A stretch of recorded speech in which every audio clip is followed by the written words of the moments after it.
नमस्कार नमस्कार दोस्तों, मैं ऋषि अमो क्लासेज में आपका स्वागत है, अभिनंदन करता हूं।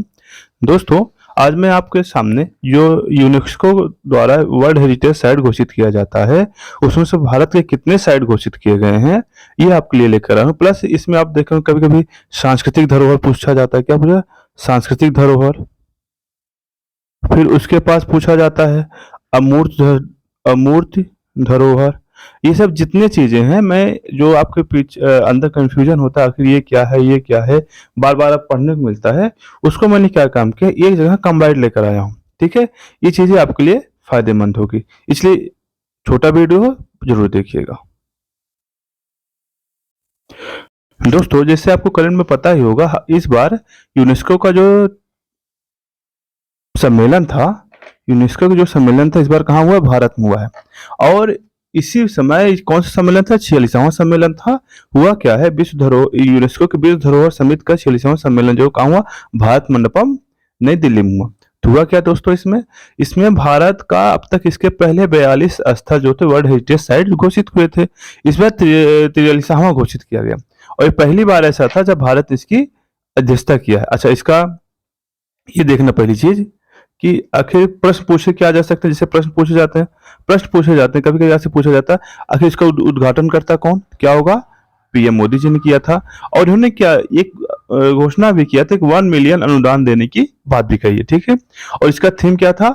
विकास भी विरासत भी। अगर थीम इंपॉर्टेंट है, ये जो टॉपिक है ये इंपॉर्टेंट है। क्यों? क्योंकि अक्सर थीम पूछे जा सकते हैं। ठीक है, आपसे अगला क्या है? पीएम ने भारत में युवा पेशेवरों के लिए सर्टिफिकेट कार्यक्रम का मतलब ये था, हमें मेन उद्देश्य ये था, किसी में ध्यान देना है कि विश्व में मतलब भारत में पर्यटन को बढ़ावा देने के लिए युवाओं को आगे करना, मैंने उनके नेतृत्व को प्रदान करना। कुल इस सम्मेलन जो है कुल 24 नए स्थल घोषित किए गए, जिसमें से भारत का एक स्थल है। कौन सा है? असम का मोइदम का मैदान। इधर देखिएगा। अब इसमें क्या हुआ है, इधर देखिए। असम का ये जो मैदान है मोइदम्स को, अहोम राजवंश की दफन की टीला प्रणाली है, क्योंकि उसमें जो राजवंश था, इसी टीले में क्या होते थे, आके लाके दफन किए जाते थे। इसलिए क्या क्या बहुत सांस्कृतिक महत्व लिया जाता है असम में, इसलिए इसको शामिल किया गया। ठीक है दोस्तों, ये कौन सा है? 43वां है। एक चीज ध्यान देने वाली बात है, असम का यह तीसरा है। पहला कौन सा? काजीरंगा, दूसरा मानस है, और तीसरा अहोम वाला हो गया। ठीक है, आगे चलते हैं।